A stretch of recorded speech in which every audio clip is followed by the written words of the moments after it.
Well, good morning, everyone. Hello, and welcome to today's Back to Basics show. I'm Alex Juarez. I'm the AARP Arizona Communications Director, and it's always a pleasure to be on this show with Coach SheriAnne. AARP is the nation's largest nonprofit, nonpartisan organization dedicated to empowering people 50 and older to choose how they live as they age.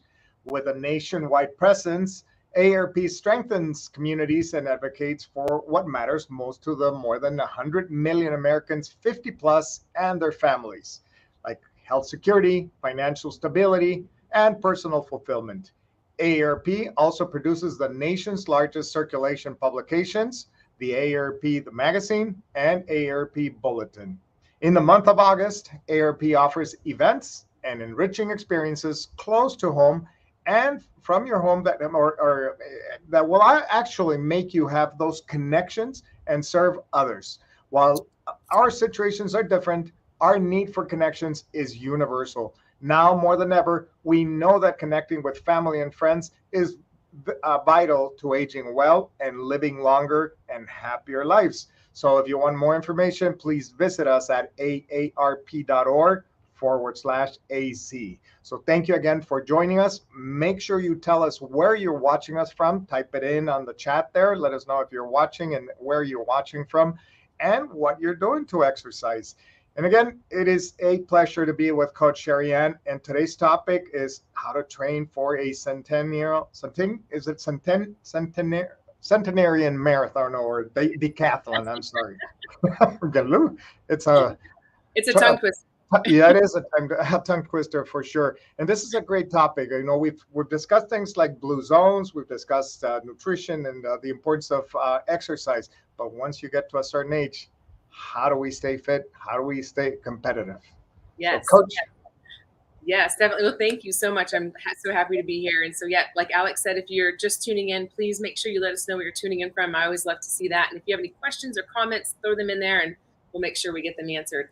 So yes, the Centenarian Decathlon, what is that? You know, and people are like, I don't even know what that means. I mean, they think of decathlon and they're thinking of like a sporting event, you know. So to give credit where credit is due, Centenarian Decathlon actually was coined by a Dr. Peter Attia. And I follow him a lot he has a wonderful podcast called The Drive. He just released a book called Outlive, The Science and Art of Longevity. And so we're going to put this in the comment section just so you have this information. But he is the one that coined Centenarian Decathlon. And, you know, and like you had mentioned, we've talked a lot about blue zones and, you know, what blue zones are. They're concentrated areas around the world where there's people that have reached 100 years old, you know. And so blue zones is more about, like I've talked before, and you can go back through all the archives of Back to Basics here on the AARP Arizona Facebook page and see when I've talked about blue zones. But there's 9 parts of a blue zone, you know, and part of that is the tribe and the emotional well-being, faith-based and things like that. Whereas the Centenarian Decathlon that Peter is talking about is more about the physical component of your life. And what he dives into is your marginal decade. Marginal decade. Okay. All right. Yes. Interesting. So your marginal decade is the last 10 years of your life. And so most people don't know when they're going to be entering that marginal decade. Some do, you know, or have an idea, but you can have a good idea based on just look at the history of your family, look at your parents, your grandparents, and then take into consideration how you're living your life. And, you know, like for me personally, I have grandparents that have lived into their mid 90s and I have great aunts that, you know, are in their mid 90s. So I have a strong suspicion that I'm going to make it to my mid 90s based on how I live and implementing all this information. I think there's a good chance that I could hit 100, you know, and I live life quite vivaciously. So I make the most of my years. So I'm excited about that, actually. I just turned 48 last week. So I have a lot of years left. So I'm very excited about that. So when I think about my marginal decade, I'm thinking I'm probably going to hit it somewhere between 85 and 90, you know, starting into it, you know. And so what do I want that last 10 years of my life to look like? And this is such a fascinating question because when I ask it to people, they have this glazed over look, like the last 10 years of my life, like I have no idea what I want that to look like. And when I was investigating this for myself, I was like, I don't even know where to start. Like, I know I want to be, healthy and, being cognitively present and things like that. But I never really thought about what I want it to look like. I mean, is that something that you've ever thought about? What do you want the last 10 years of your life to look like? Until that, before we started the show, you asked me that question. I was like, I don't know. I have no idea. I haven't thought about it, but I've got to start thinking about it. I'm 60 and I'm getting close to that. So definitely, one question is, you're talking about the last 10 years of your life. And if you're going to plan to stay active, then right now is the time when you've got to start thinking about it and doing something about it. Not until, you get to the last 10 years of your life and then start doing it. It's my guess. Yes. We will dive into that. So in the book, Peter Attia gives credit, once again, where credit is due, to another author named Annie Duke. And she brings into the picture backcasting. And when I read it, I was like, well, it's backcasting is like reverse engineering. And I actually do that with a lot of my clients that I train, because we pick an event, a year out, and then I have to backcast and reverse engineer a training plan so that they're starting today ready for it in a year.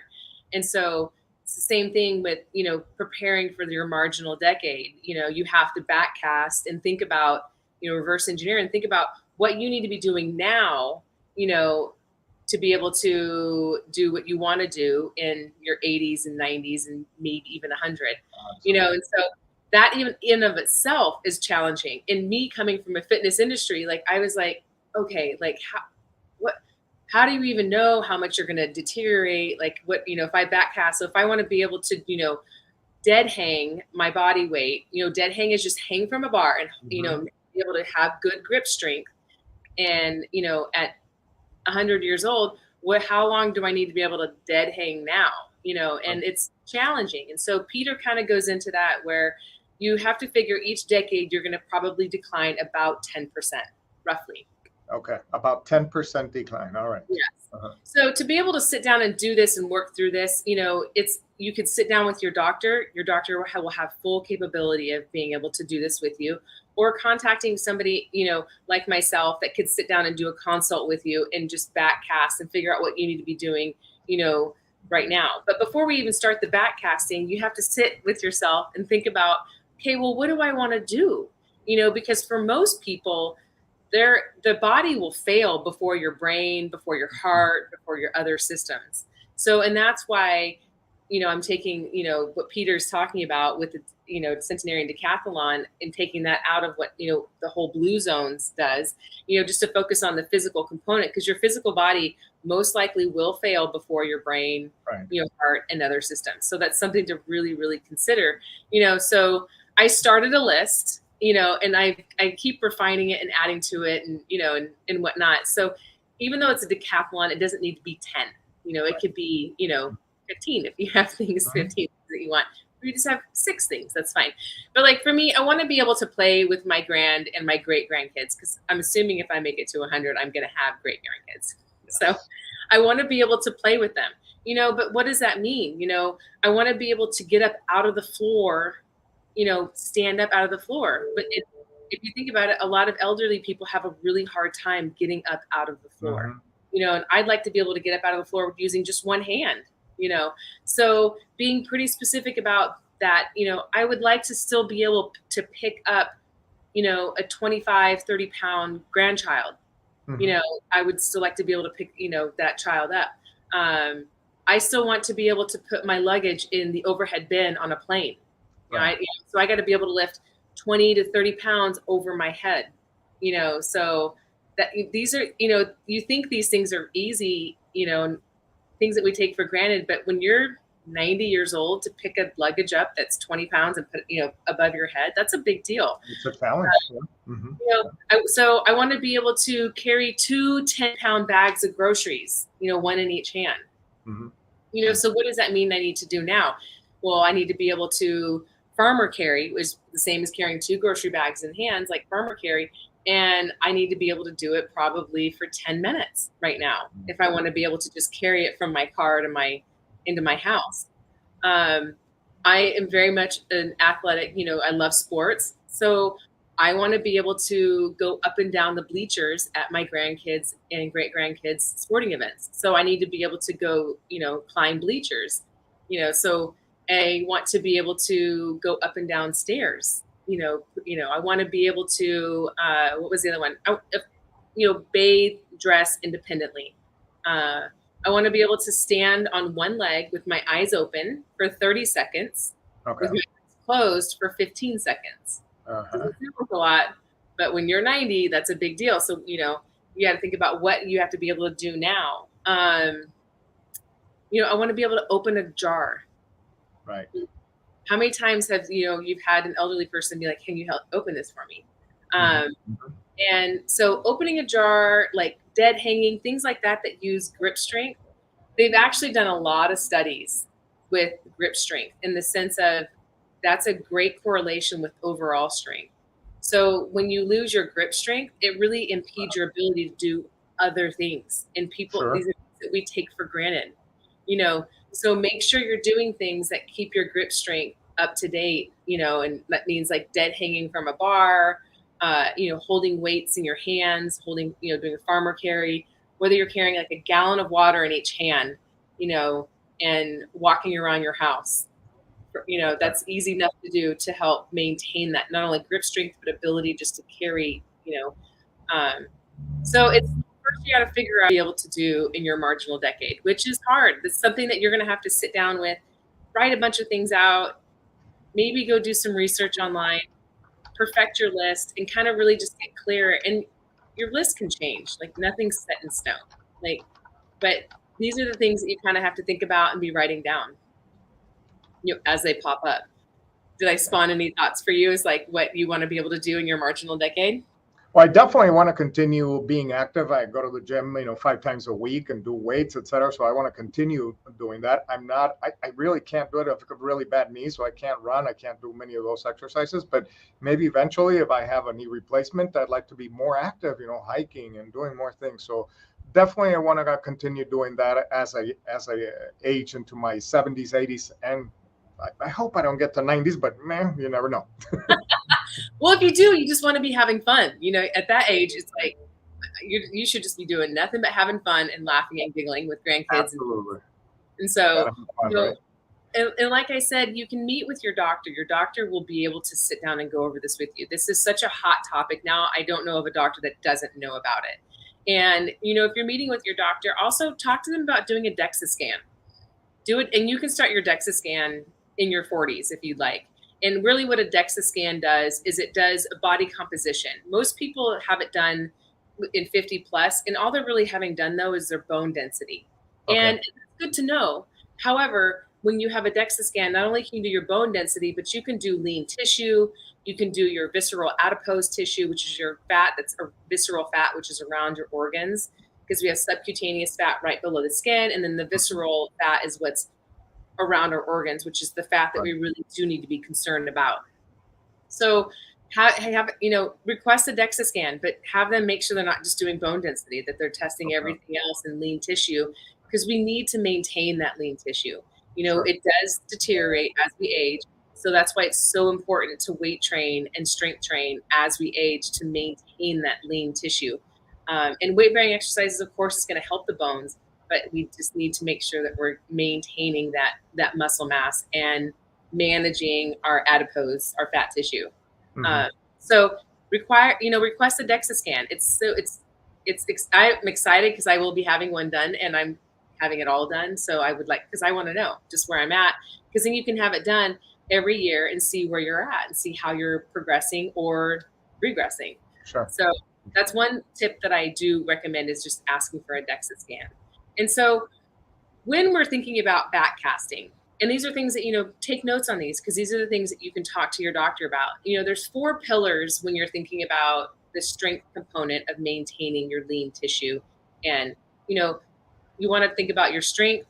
You also want to think about your aerobic performance, your ability to walk. When I'm in my marginal decade, I want to be able to cover a mile, I wanted to be able to do 3 miles in 1 hour, which is doing a 20-minute mile, which sounds super slow. But if I'm 95, I'm pretty stoked if I'm doing that.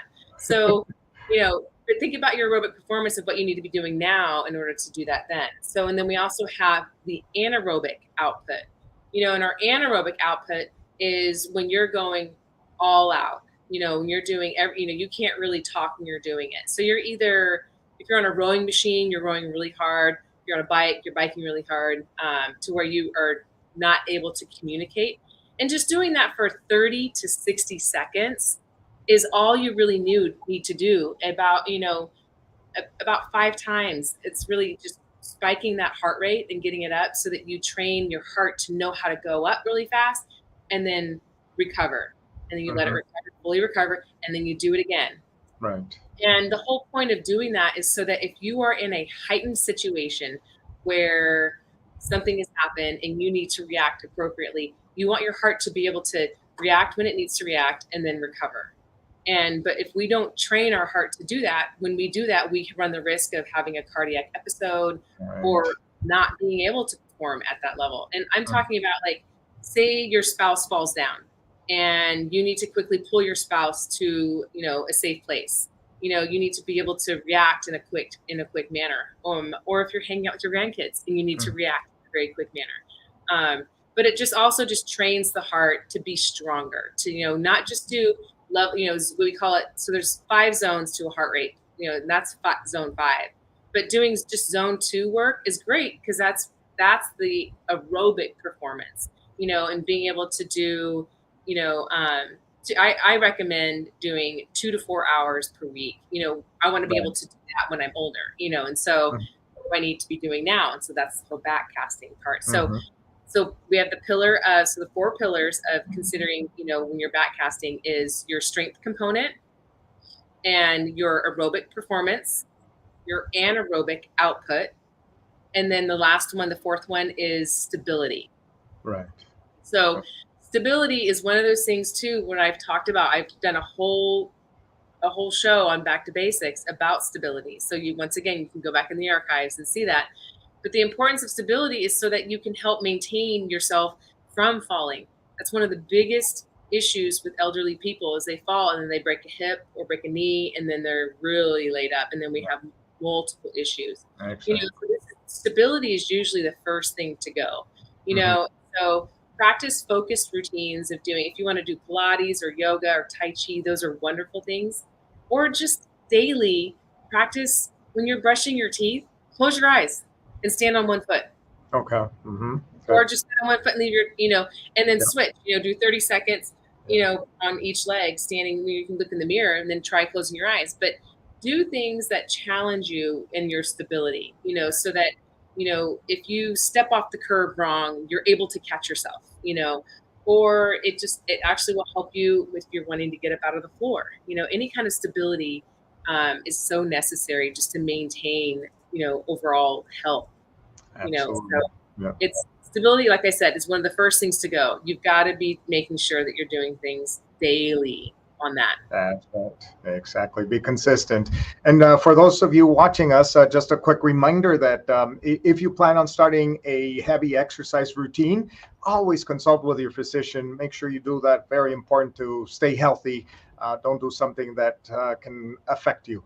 Also, a reminder, if you can please note on the chat, just write us and let us know how you're staying active and what you plan to do in your last marginal decade, please. It'd be interesting to find out what you're doing today and what you plan on doing. So please make sure you write us a note there. Yeah, I would love to hear what people want to do in their marginal decade. So I can maybe steal some ideas and put it in mine. Absolutely. Why not? But the whole strength thing, I highly recommend wherever you're at right now in your life, like make sure you're strength training at least 3 times a week, at least. Because after 50, you're going to lose about 1 to 2% each year. And I mean, that's each year. So you're going to lose 10% in a decade. So make sure that you're staying on top of it and test your grip strength. See how long you can dead hang from a bar. See if you're still, you have no issues opening jars. The grip strength is a really, really important, see how long you can hold, a gallon in each hand, just standing there. And so the other thing with strength is making sure that you can do pulling motions, whether it's a pull down or a row, or even like they have sleds at gyms, or you can do it at your house, like put a rope around something and see how you can pull it.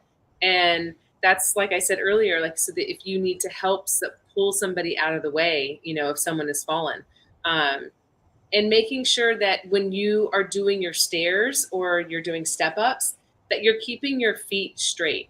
And this is one thing that people don't think about, but ankle mobility is a huge part of stability, and also being able to walk upstairs, down, and just being stable. So people will lose their ankle mobility, and so they have a tendency to rotate their toes out because their foot doesn't flex as much. And part of it is the calf is tight and they've just started to lose that ankle mobility. So make sure that when you're doing things, you're keeping your toes forward and keeping that mobility in the ankle.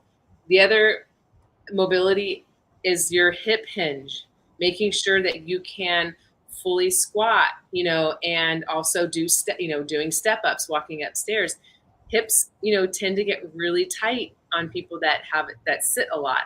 And as we age, we just sit a little bit more. So making sure that you have that hip hinge ability to keep you from falling and keeping you more mobile. So doing squats, and you don't have to use weight, just do your own body weight. And if you need to put your hand on a chair to give you some stability while you squat all the way down, making sure that you can fully do that so that you have good hip hinge. These are things that, your doctor can also help you with, like I said before, or hiring someone that is really aware of what you need to be doing as you age to maintain mobility, stability, things like that. Absolutely. Coach, a person that has not done exercise or much exercise throughout their life, and all of a sudden they said, you know what, I've got to start moving, I've got to do more things. Is it ever too late to start exercising? Never. Not at all, huh? Never too late. Okay. I just highly recommend, if you're not used to doing anything, that you consult your doctor. Just make sure that you're in good health and in good order to go do things. And think about hiring someone, just to get you going, get you started.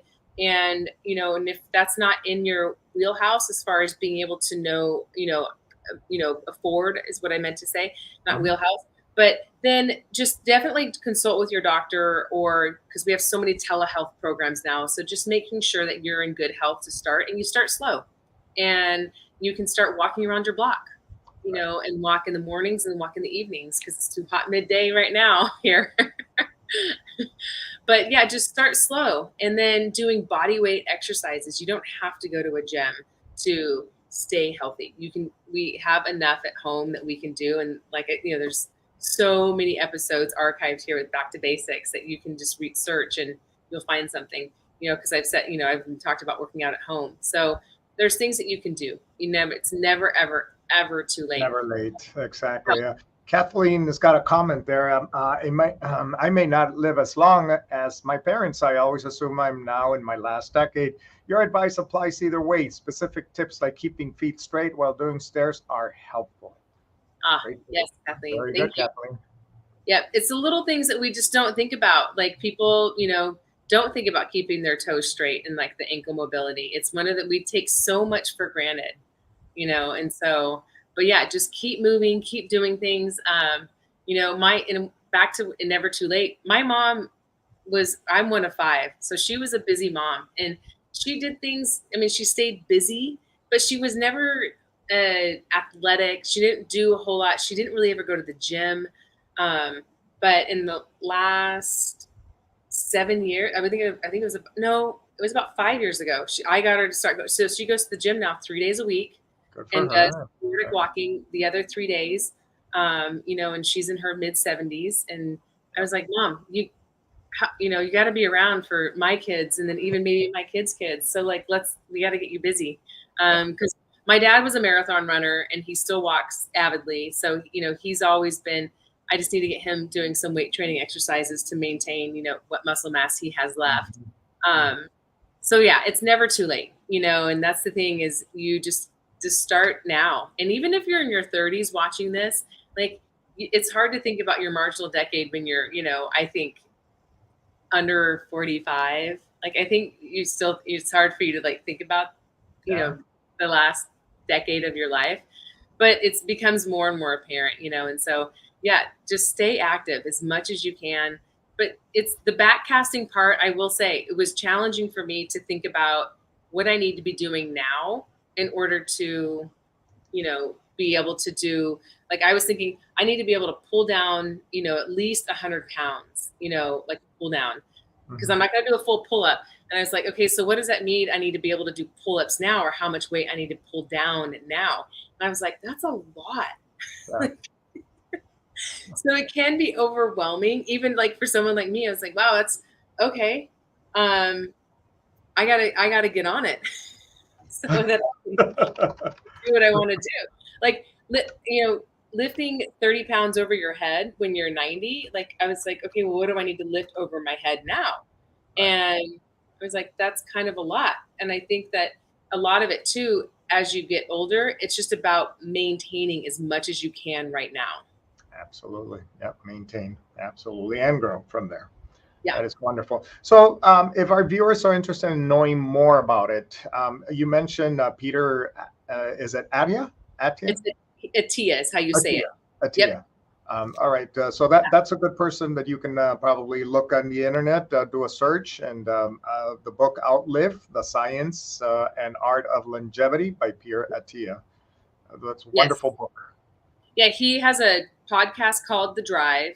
He has a website. Mm-hmm. So he has quite a bit actually that's available to you as a resource without even buying the book. So it's really a wonder. And then you can reach out to me. Feel free to message me, and I can answer any questions. This is a topic that I've been studying for quite some time. You love this topic. I do. I mean, I figure if I'm going to be here living on this planet, like, I might as well do good for others, but also live, a fulfilled life within myself and not just be, existing. That is correct. That's wonderful. That's great. So we have 3 minutes left. Any other thoughts? Anything else to touch on? I mean, not other than just, if you're feeling overwhelmed by this topic, it's totally normal. Like, you should have seen Alex's face when I first asked him, like, what have you thought about the last decade of your life? He's like, no. So you're not alone if you haven't. So it's okay. But it's a place to start. So just, if you're overwhelmed, don't worry about feeling overwhelmed. You're not alone. But there's a lot of resources out there to lean into this, just to help you have, make the best of your years. And that's really what I want to impress upon people is, make the most of it. You're here, like, have fun, be adventurous, try new things. Absolutely. That's wonderful advice, Coach SheriAnne. So 2 weeks from now, August 22nd, we have healthy eating on a budget. I mean, we've talked about this before, but nowadays it seems like everything has gone up in price. We go to the grocery store and we spend so much money out there. We go to restaurants and like, oh my goodness, how did I spend that much? So we're going to talk about basic eating, or just healthy eating on a budget. Any great tips on that? I hope to get from you. Well, it is challenging because a lot of times people will say it's so expensive to eat healthy. And I'm like, not really. And when you break it down and you give it some perspective, it's really not. And my coined phrase is, you're going to pay for your health sooner or later. So you might as well pay for it now and have a good life, rather than not eating healthy and you're going to pay for it in healthcare costs later. So you're going to pay for it sooner or later. Might as well have a good time. That is true. We have a last comment here from Adrian. I've seen multiple close relatives decline, both slowly and quickly, without really thinking about the importance of backcasting for myself. Thank you for your comment, Adrian.